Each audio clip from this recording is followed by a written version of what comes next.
நமது கலாச்சாரம், நமது பண்பாடு எப்போதும் நம்முடன் நீடித்து இருக்கும். சப்ஸ்கிரைப் திலக்.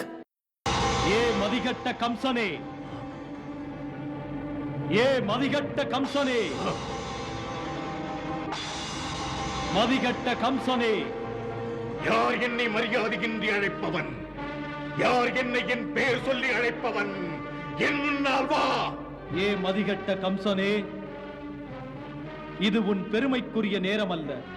உண்மையில் நீ இப்போது உன் கையால் உனக்கே தீயிட்டுக் கொள்ளச் செல்கிறாய். அடே முட்டாள், எவளை பாசத்தோடு நீ இன்று தேரில் அமர்த்தி அழைத்துச் செல்கின்றாயோ, அந்த தேவகியின் 8வது கர்ப்பத்தில் பிறக்கும் குழந்தைதான் உனக்கு பாசக்கயிறு.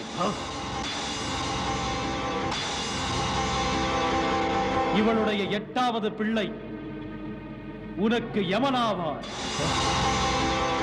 உன் பாசத் தங்கையின் பிள்ளை உனக்கு பாசக்கயிறு. உன் பாசத் தங்கையின் பிள்ளை உனக்கு பாசக்கயிறு. உன் பாசத் தங்கையின் பிள்ளை உனக்கு பாசக்கயிறு.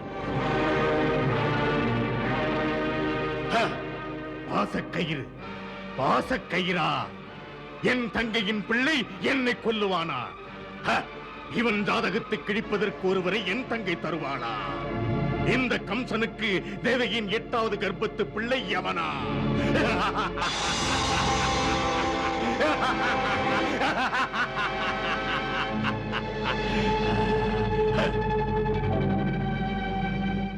பாசக்கயிறாக வரும் பிள்ளையை பெற்று தரப்போகிறவளே, அஞ்சுகிறாயா தேவகி? என்னை அச்சுறுத்துவது உனது 8வது பிள்ளை.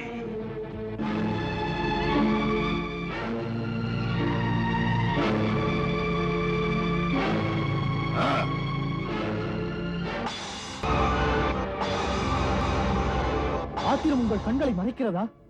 தேவகி உங்கள் அன்புக்குரிய தங்கை, மகளை போன்றவள். திருமணத்தை நடத்தி வைத்த அண்ணன் மரணத்துக்கு காரணமாவதா? தடுக்காதே வசுதேவா. பிரச்சனைக்குரிய மூல காரணத்தை நான் ஒழித்தே தீருவேன். கம்சனை பற்றி உனக்கு தெரியும் அல்லவா? இனிமேலும் இதில் நீ தலையிடாதே. இளவரசே, மறந்து விட்டீர்களா? இவள் என்னுடைய மனைவி. இவளை காப்பது என்னுடைய கடமை. மனைவியை காப்பாற்றுவதற்காக வசுதேவன் தன் உயிரையும் கொடுப்பான். தான் வாழ தங்கையை கொல்லுவது பாவம். ஆண்மையுள்ள ஒருவர் தன் கைகளை ஏன் கரைப்படுத்திக் கொள்கிறீர்கள்? அவளோ பெண், அதுவும் உங்கள் தங்கை. திருமண கோலம் மாறவில்லை. தேரோட்டி வந்தது யாரை ஏமாற்றுவதற்காக? புரிந்து கொள்ளாமல் இப்படி நீ பேசாதே. கம்சன் மடிய விரும்பவில்லை. இப்படி ஒரு முடிவு என்று தெரிந்த பிறகு தப்பிக்க பார்ப்பதிலே தவறொன்றுமில்லை. அதில் தலைகுனிவும் இல்லை. அன்பு பாசமெல்லாம் என் உயிருக்கு பிறகுதான். மரியாதையாக ஒதுங்கிப்போ. சகோதரியால் நான் சாக விரும்பவில்லை. இங்கு எனக்கு மரணமே இல்லை. ஜடித்த மனிதன் சாகாமல் இருந்ததாக சரித்திரமே இல்லை. தேவகியின் உயிர் பறிக்கப்படுவதினால் கம்சனின் உயிர் காப்பாற்றப்படும் என்றால் வாளை வீசுங்கள், எங்களை கொல்லுங்கள், நீங்கள் அமைதியாக வாழுங்கள். பிறக்கும் போதே மரணமும் பிறந்து விடுகிறது. தன் பிறந்த நாளை கொண்டாடுகிறான். மரணம் ஒரு நாள் வரும் என்பதை மறந்து விடுகிறான். அவன் மறந்தாலும் மரணம் மறக்குமா? கம்சனுக்கு கூட மரணம் உண்டு, மடிவதுண்டு. காரணங்களை கிள்ளி எறிந்தால் போதுமா? காலன் கணக்கை யார் மாற்றுவது? பாச தங்கையை கொன்று பழியை சுமந்து சென்று பாழும் நரகத்தில் விழ வேண்டுமா? பழி சுமப்பேன் என்று நீ என்னை பயமுறுத்த வேண்டாம். கம்சன் பயப்படவே மாட்டான். அப்படியானால் இந்த தேவகியிடம் பயம் எதற்கு? இந்த பேதை உங்களை என்ன செய்து விடுவாள்? பெறப்போகிறாளே யமனை. அசரீரி உன் காதில் கேட்கவில்லை? கேட்டேன். இவளிடம் பயப்பட நியாயமே இல்லை. பிரச்சனையே பிறக்கப் போகும் 8வது குழந்தை. அசரீரி அதைத்தானே சொன்னது. மாலையிட்ட நான் வாக்குறுதி அளிக்கிறேன். இவளை விட்டு விடுங்கள். மனைவிக்காக சூரசேனனின் மைந்தன் வசுதேவன் சபதம் செய்கிறேன். தேவகி பெற்றுத்தரும் குழந்தைகளை எல்லாம் அது பிறந்தவுடனே மரணத்திற்கு பயப்படும் உங்கள் கையில் நானே கொடுத்து விடுகிறேன். விருட்சம் நீங்கள் விதையை அழிக்க நினைத்தால் வசுதேவன் மறுக்க மாட்டேன். உத்தமனாக நடித்து மதுராவிலிருந்து ஓடி போக நினைக்கிறாயோ? மாட்டேன் யுவராஜா. மானமுள்ள பரம்பரையில் வந்தவன். 8வது பிள்ளையை என் மனைவி பெற்றுத்தரும் வரையிலும் நாங்கள் மதுராவை விட்டு நகரவே மாட்டோம்.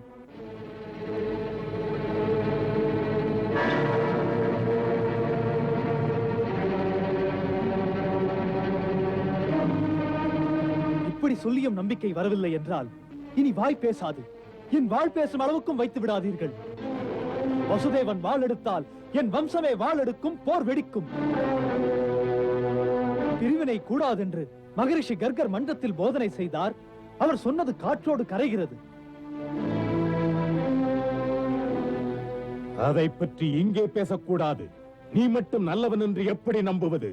எனது பிள்ளைகளை பணயம் வைக்கும் பரீட்சை இது. இந்த பரீட்சையில் முதல் குழந்தை பிறந்தவுடன் விடை கிடைக்காதா? தலைப்பிள்ளையை தந்துவிட்டால் அப்பனின் நாணயம் தெரிந்து விடாதா? வாய்மையில் வளர்ந்தவன் நான், பொய்மையில் நான் வாழ்வதில்லை.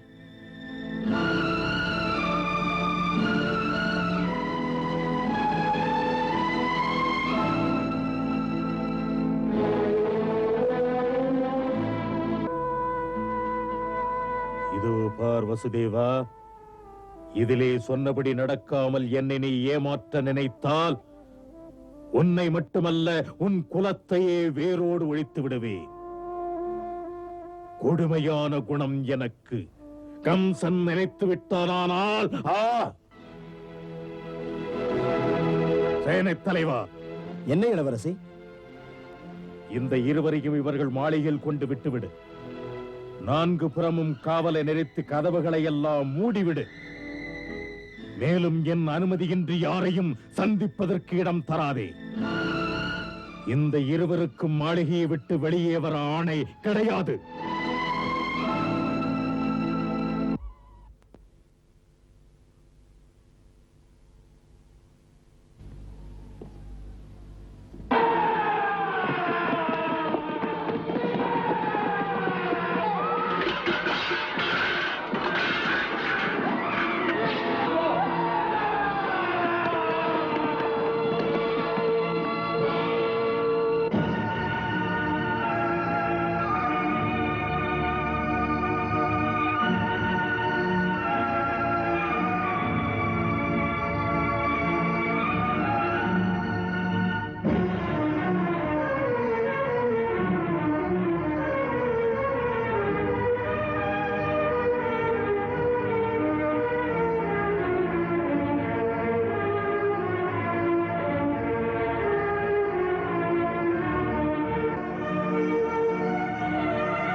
இந்த மாளிகையில் வேறு யாரும் இருக்கக்கூடாது.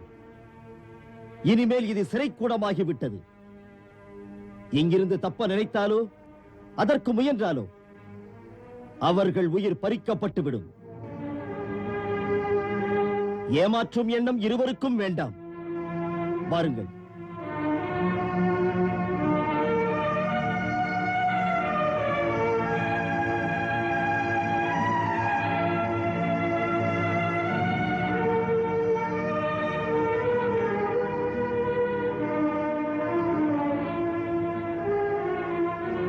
யுவராஜர் கம்சனின் ஆணை இல்லாமல் யாரையும் உள்ளே விடக்கூடாது. அப்படியே.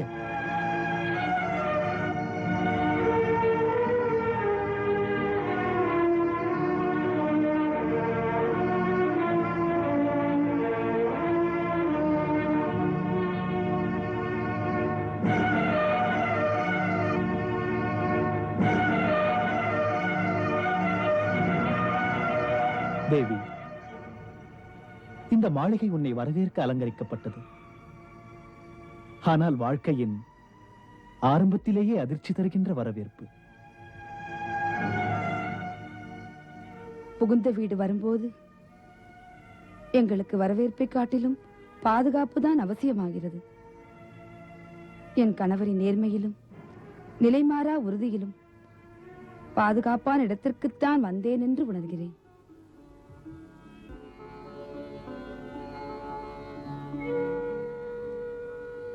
கோபத்தில் அண்ணன் கொலை புரிய வாளெடுத்த போது என்னை காத்தீர்கள். பட்ட நன்றி கடனை எப்படி தீர்ப்பேன்? தேவி, வாழ்க்கை வியாபாரம் இல்லை, கணவன் மனைவி கடன்படுவதும் இல்லை. இனிமேல் இன்பத் துன்பங்கள் இருவருக்கும் பொதுவல்லவா?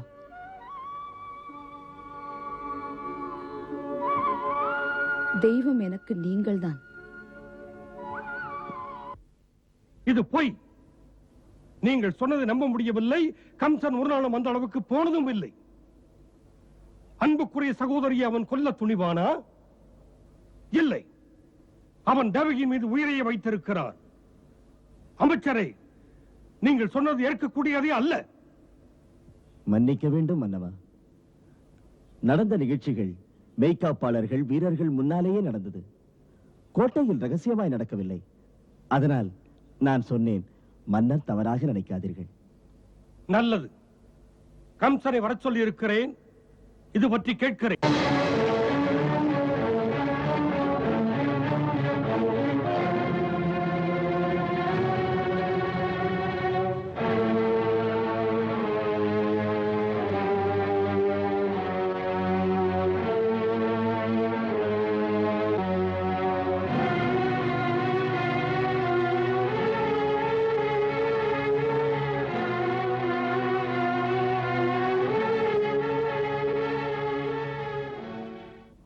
தாம் அழைப்பதாக. ஆம், நிஜம்தானா? நீ உன் சகோதரி தேவகியை கொல்ல நினைத்தாயா? நினைத்தேன். ஆம், நினைத்தேன். வெட்கமாக இல்லையா என் முன்னால் இப்படி பேசுவதற்கு? உனக்கேன் இப்படி ஒரு எண்ணம்? ஒரு வீரன் செய்ய மாட்டான். ஒரு மங்கை, உன் தங்கை, அவள் மீது வாளை வீச உன் கை துணிந்தது எப்படி? தர்ம சிந்தனை உனக்கு இல்லையா கம்சா? தர்மத்தில் பெரிய தர்மம் தன் உயிரை காப்பாற்றிக் கொள்வதுதான். அரசே, என்னை பொறுத்தவரை யாரால் எனக்கு மரண பயம் உண்டாகிறதோ, அவள் பெண்ணானாலும் சிறு பிள்ளையானாலும் உடனே அவளை கொல்வது மிகப்பெரிய தர்மமாகும். காரணங்களை காட்டி பாவங்கள் புரிவேன் என்று சொல்ல துணிந்த உனக்கு மரண தண்டனை கொடுக்கும் ஆபத்து காத்திருக்கிறது. என் மகன் என்ற சொந்தமும் உன் தந்தை என்ற பந்தமும் நீதிக்கு முன்னால் இல்லை. ஆபத்தில் பதுங்குவது நான் அல்ல மன்னா. பிள்ளை என்னை புண்படுத்துகிறீர்கள். தாம் அறிவீர்கள், இந்த கம்சன் இருக்கும் வரை இந்த மதுராவின் ஆட்சிக்கு ஆபத்தில்லை என்று. அதற்காக தப்பு நடந்தால் கேட்காமல் இருப்பதா? இல்லை கம்சா, வரம்புகளை மீறிவிடாதே. கம்சா, நாட்டுக்கு நல்லவனாக நடந்து கொள். பதவி தர்மத்தை காக்க, பாவத்தை சேர்க்க அல்ல. உறுதி உள்ளவன் ஊர் ஆளுகின்றான். அவன் சொல்வதே தர்மங்கள் சட்டங்கள். ஆகையால் தர்மங்களாவது பாவங்களாவது அதை நிர்ணயிக்க வேண்டியது யார்? திறமை உள்ளவனால் நாடு உயரும். ஆண்மையும் ஆற்றலும் இன்று யாரிடம் இருக்கிறது? தமக்கு தெரியாதா? ஆம், தெரியும். ஆற்றலும் ஆண்மையும் இன்று உன்னிடம் இருக்கிறது.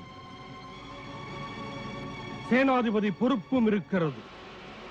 மறந்து விடாதே, மதுராவின் வீரர்கள் ராஜபக்தர்கள், ராஜ துரோகிகள் அல்ல. நீதி நேர்மையை காப்பதற்கு நாம் ஆணையிடுகிறோம். தேவகி வசுதேவர் வாடும் மாளிகையின் 4 புறமும் அத்துமீறி நீ காவல் வைத்திருக்கிறாய். அதை உடனே அகற்றிவிடு. நாம் இதற்கு மேல் விவாதிக்க தயாராக இல்லை.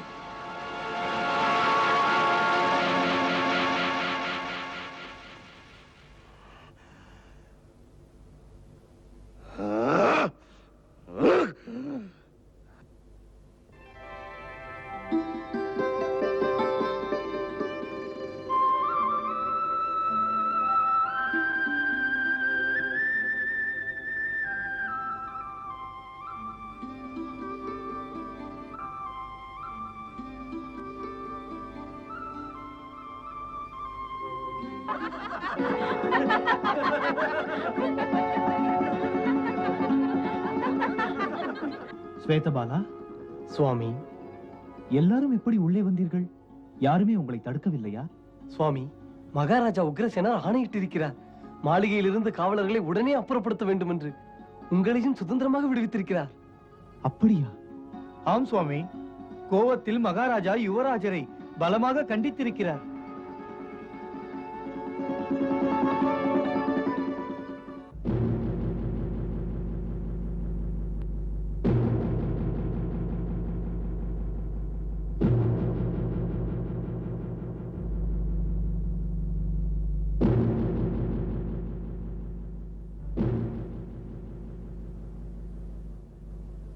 4 பேர் முன்னால் நமது சேனாதிபதியை அவமானப்படுத்த மன்னருக்கு இவ்வளவு துணிவு அக்ரூரரின் ஆலோசனை இருப்பதால் தான் ஏற்பட்டது. அந்த விஷ்ணு குலத்தவரை எல்லாம் சிறையில் அடைக்க வேண்டும். கூடாது. அப்படி செய்வது ஆபத்தாக முடியும்.